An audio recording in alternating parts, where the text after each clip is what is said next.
Klal Yisrael as a minig, it goes back ways. It goes back around the 1500s or so, to come into Shabbos and to introduce Shabbos with the song, with the Pizmain of L'Chadaydi. The author of L'Chadaydi we know was Shlomo Alkabetz, lived in Tzfat in the 1500s, mid-1500s. Yeah, exactly. He's right sort of like in front of the Arizal over there. Okay. So Shlomo Alkabetz. He was a big makubal, a big tzaddik in his own right. He's most famous for the fact that he wrote L'Chadaydi, although he wrote to other Sfarim as well. That's what he's famous for. And it's one of those things that it became completely accepted amongst like all Klal Yisrael, Sfardim, Ashkenazim, you name it, everyone sings L'Chadaydi. And so the question is, why exactly, what is it about L'Chadaydi? Like, what does that tell you about Shabbos? Why do we come into Shabbos with this song, which is basically, what's the theme of L'Chadaydi? There's different lines in it, different paragraphs, but the basic, the one repeating line of L'Chadaydi is that we're calling out to Hashem, we're asking Hashem to come, L'Chadaydi, Likras Kala, that our beloved, which is Hashem, we're asking Him to come towards the Kala, which is Shabbos, and together, the Jewish people and Hashem will come greet Shabbos together. Alright, so what is it? Why do we have to accept Shabbos in such a way where we're calling to Hashem, calling to Him to come to us? Like, what is that? Why is that? Okay. It's very poetic and everything, but anything more? Alright, so this next parsha we have Yaakov Avinu on his deathbed. And Yaakov Avinu, it says in Pasuk, V'yikra Yaakov l'banav, that Yaakov knows that his end is coming. And so he calls to his children, V'yomer, and he says, Hey asu v'agidu lechem, Esa she'yikra eschem b'achas hayam. Gather together, Hey asfu, gather together, and I will tell you what's going to happen to you at the end of time. And then he goes on to give a bracha to each one of the children, Ruvain, Shimon, Levi, v'chulu, all the Shvatim he gives brachas to. Alright, so there's a disconnect. Chazal already pointed this out. Disconnect between the introduction to the brachas and the actual brachas. He says, "Gather together, and I will tell you what will happen at the end of time." That's it. And then he starts giving brachas to everyone. Alright, so Rashi brings down from Chazal, famous, right, that what was going on is that Yaakov Avinu bikesh legalas zaketz. Yaakov Avinu wanted to show them that he wanted to reveal to them when Mashiach was going to come, the date. When the predestined time for Mashiach was going to be. Obviously, if we deserve it, it could happen any time, but the predesignated spot in history when Mashiach will come. And that's what he tried to do. But Nistalkim and Shechina, the divine presence, left him, and obviously the Rebbe did not want him to reveal that secret. So therefore he, finished with that, and then he went to plan B, which is to give brachas to each one of his children. Alright, so Sfar HaKadoshim said like this. First of all, why did Yaakov Avinu, if he's deciding to reveal the secret, why does he introduce it with Heyasu, with gather together? Why gather together? Okay, I mean, just, Agidu Lachem, the Lashon of Asifa, gathering together, why is that connected with this revelation of when Mashiach is going to come? That's number one. And number two, the divine presence left and he wasn't able to reveal the secret. But is there anything? So then, why does the Torah even mention this pasuk? Like, it was a failed mission. Yaakov Avinu wanted to, didn't work out. Okay, so move on. Just tell us straight. Yaakov Avinu gives brachas to his children. Why does he have to tell us even? Gather together. I will tell you what's going to happen at the end of time. Oh, by the way, didn't work out. Why even set it up to fail?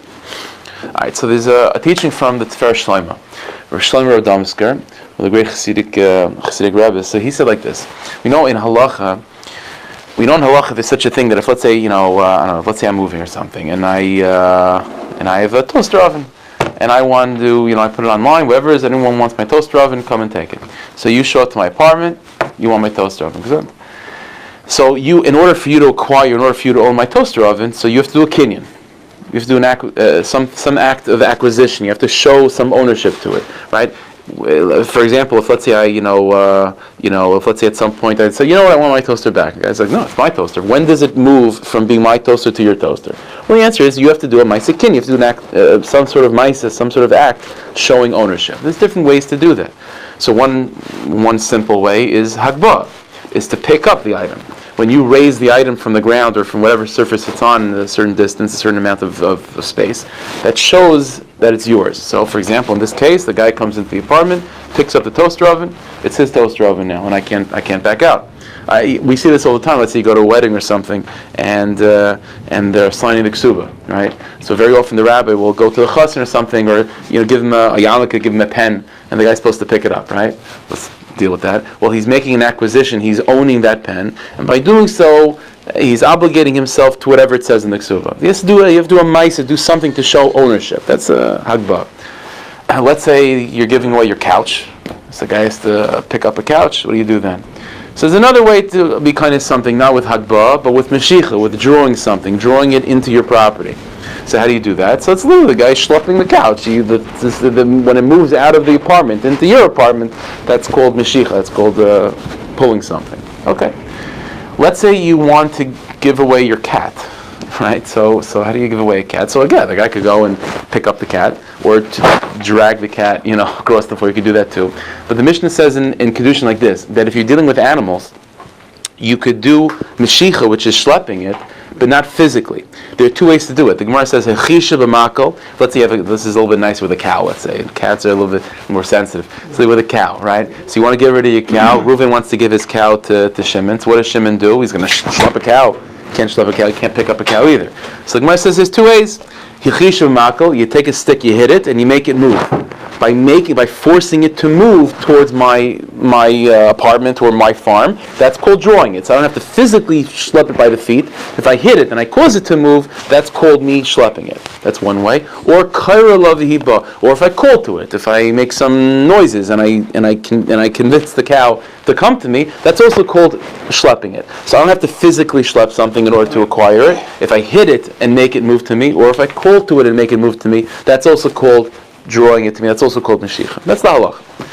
Says the Torah Shlomo like this. We know that everything in Torah, again, there's halacha, there's practicality of it. It's also telling us something in Avodas Hashem. Says the Torah Shlomo like this. All of Golus, all of exile, is one long kinyan Meshicha. It's one long act of kinyan that the Rabbeinu Shalom, the God of the universe, is doing to bring us into His rishos, and to bring us into His apartment, into His house. He wants to make us His. He wants to own us. He wants to bring us into His jurisdiction. Golus, what is Golus? What is exile? Exile means that we're thrown out of His house, so to speak, that we're lost among the nations of the world. We don't know who we are. We don't know where we are. The process of redemption is that what? Is that the Rabbeinu Shalom is being kind us, is acquiring us with Meshicha, by drawing us. Now, said Torah Shlomo, in halacha, when you're dealing with human beings or people that have their own consciousness, so Mashiach doesn't mean to literally schlepp the guy across the floor. If anything, the truth is we know that in terms of halacha, whenever the Torah speaks about taking a human being, it never means physically schlepping them. It means convincing them to move. So, for example, when it says in Pasuk V'yikach Korach, that Korach took people to his side of the argument. Well, he physically took them and schlepped them. He convinced them.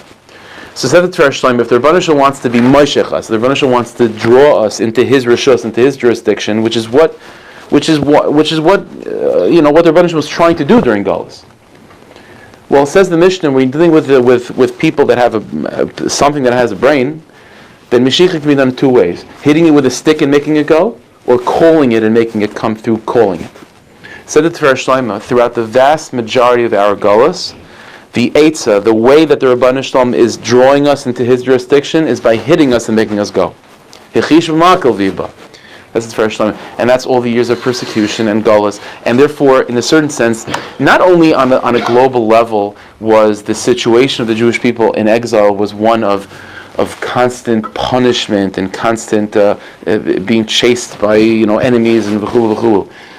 Even within the person himself, throughout the vast majority of our history in Golus, the internal motivation for a Jew to grow in the Ruchnius was fear of punishment. It doesn't mean fear of punishment from the neighbor next door, but fear of punishment of hell, of all sorts, whatever, who knows.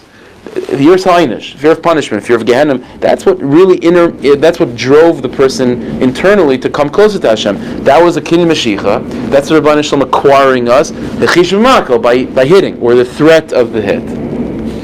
But said the Torah Shlomo, the last stage of Golus, the Rebbeinu Shalom changes his what's the word? Methodology. It changes his method, right? Until now, it was Mashiach through hitting, drawing us. At the end, it's what? It's Kair Lavihiba. The Rebbeinu Shalom changes the method. Instead of trying to draw us through hitting, He draws us by calling to us and having us want to come on our own volition. This, says the Torah Shlomo, is what being hinted to in this pasuk. Although Yaakov Avinu doesn't reveal when Mashiach comes, but he was able to reveal to us in this pasuk at least the method through which Mashiach will come. Says the pasuk like this: He also will gather together. V'agid lachem, and I will tell you. Eis asher yikra eschem b'achar sayamim. Simply taiched, what will befall you, what will happen to you. Yikra. But the word yikra means a coincidence, things that happen, but also means create, to call. Eis asher yikra eschem b'achar sayamim. Said that Torah Shlema means that you should know the end of time, the siman of when Mashiach is coming, is when there's a transition in mentality, that instead of being drawn to God or being pushed along by force, yikra eschem, you're going to be called at the end of time. And the Rebbeinu Shalom is going to draw you to Him by calling Him. And this is, by the way, the meaning of why it says the word he'asfu. The Shlem Shul points out, he says that in Hebrew there's two words to describe things gathered together. There's kibbutz, the kibbutz galias, right? Or a kibbutz, right? Why is it called a kibbutz, right? Because people are coming together, sharing the money and so on. And then there's something called an asifa. So an agud is also something, and a agud is a little bit different. An agud is when you have really one thing with many tentacles, like a piece of broccoli or something. A lulav, right? It's an agud, right? So it's one entity because you tied it together, right? That's an agud. But when you talk about things that are simply different, just gathered together in one, for one purpose or something, that's either a kibbutz or a nasifa. What's the difference between the two? So the Shem Yishmael says like this: whenever you're dealing with things that are gathered together, but each one is there for their own reason. Right? So you have a group of 100 people, and they all happen to be gathered in the same place. Why? Well, 100 different reasons. That's called a kibbutz. What's an asifa? Asifa is when people are gathered together in the same place for the same reason. Because our family was a asifa. There's an asifa. Everyone's there for the same reason. So says the Shem Yishmael like this: when people are coming closer to the Rebbeinu Shalom because of being hit by a stick or the threat of the stick, then even though they get to the same place, it's for very different reasons. This guy is getting there because he doesn't want to get sick. This guy's there because he doesn't want to lose a job. This guy is there because he doesn't want Gehenna. It's for a million different reasons. They're all in the same place. That's not an asifa. What's an asifa? An asifa is when you're all there for one single reason, which is because God called me. That's why I'm here. I'm here because otherwise I'm afraid of what's behind me. What's behind me is different for each person. But why am I here? So if I'm being here because there's a stick that's up against me, well, everyone has a different stick. But if I'm being called Asher Yikra Eschem B'achar Sayam, because the Rebbeinu Shalom is calling you and He wants you to come, then we're all for the same reason. Not only you're in the same place, for the same reason. Hey asfu v'agid lachem. Make an asifa, which is why Asher Yikra Eschem B'achar Sayam. Why? The question is like this: so why does the Rebbeinu Shalom change his tactics? If it's been working, with a stick, then why all of a sudden change? And by the way, it's interesting. We find this specific to America too. There's a tradition from Chaim Volozhiner. Bez Hashem, we should be able to see it. That Chaim Volozhiner said that his tradition from the Gra is the last stop in Gullus is America. So last stop in Gullus is America, and before Mashiach, and once we work out everything that we have to work out in America, then it's ready Mashiach. So what's the Hashgacha Pratis in that? What is it about America that has to be the last stop? See, it's this point, right? America, what is the bedrock of American society built on? Freedom, liberty. Do what you want. No one's going to do whatever you want. Do whatever you want. No one's with a stick. No one's with a stick. If you want to be successful, it's because you have to be motivated to be successful. It's not because anyone else is forcing you. No one's compelling you to do anything. You want to just be poor and take from the government? You can do that too. You have to be motivated. You have to be inner motivated in order to be successful. If you have that inner motivation, then the system hopefully is set up that everyone could become successful on whatever level possible. But you have to be innerly motivated. The reason why the last stop, therefore, maybe possibly, one of the reasons why the last stop is in America, because the way Golos works is that every country we go into, we become inculcated with that culture, and we become Spanish, and we become French, and we become German, and we become Russian, and all these things, and we take on the personality of that particular country, and then we use that personality, hopefully, to serve God. And that's what it means that we're raising sparks, right? There's such an idea that we go through the world, and we go through the world like we're Malani Tzitzin, and we raise up sparks of holiness that are lost in all these countries, and when we do that with enough countries, that's Mashiach. What does it mean, sparks? It means we take the personality of that country and we absorb it in Avodas Hashem. What's the personality of America? Freedom. You do what you want. No one's telling you to do. You do because you want to. That's the last stop of Avodas Hashem, the last method. Why? So very simple. One simple way to think of it is like this. The ultimate what is Mashiach means? Not just to be in Hashem's apartment. You know what I'm saying? It means to become attached to God. To become attached to God means to be similar to God. In spirituality, the more something similar, two things are similar, the more attached they are. That's what it is. In things that are physical, you could just tie me to the table and I'm attached to the table. Even though me and the table have nothing to do with each other. But in a spiritual sense, in Ruchnius, for me to become attached to God, it means I have to become similar to God. What's the one thing we can say about God? He does what he wants. No one tells him what to do. He's God. It's the one thing we can say about him. There's no stick. Whatever he does is because he chose to do that. Well, therefore, conceptually, you cannot have the Jewish people as a people coming and becoming attached to God by force. It doesn't work like that. It doesn't work like that. If it's coming by force, that means we don't really want it. If you don't really want it, that means you're not similar to God. To become similar to God, to become attached to God, to really connect to Yiddishkeit, it has to come out of your own volition. You have to want it. You have to want it. No, listen, you say, so we have little kids, we train little kids, right? So you have to get them used to things. But the problem is very often, a person thinks of a Judaism from the time that they're, under bar mitzvah, and nothing really changed after bar mitzvah, right? So when they're 8, 9 years old, the parents just, shake this, kiss that, don't eat this, eat that. Okay, they're just told what to do, but that's not avodas Hashem, that's training. But what happens when you become older? And the person is still thinking that's avodas Hashem. Do this, and I'm just being told what to do by people maybe that aren't as tall as I always thought they were. You know what I'm saying? Like things like that, right? So that's not what Yiddishkeit's about, right? That's not what Yiddishkeit is. In order to become truly attached to Yiddishkeit, one has to want to do it. This is always the tricky part, because at the end of the day, maybe there is a stick, you know what I'm saying? There is, we do have to also feel some level of compulsion. But ultimately, the real attachment to Rebbeinu Shalom comes with a sense of wanting. This is why, this is why we enter into Shabbos with L'chadaydi. Remember? What's L'chadaydi? L'chadaydi is that the Jewish people are inviting the Rebbeinu. Come, please, I'm calling to you.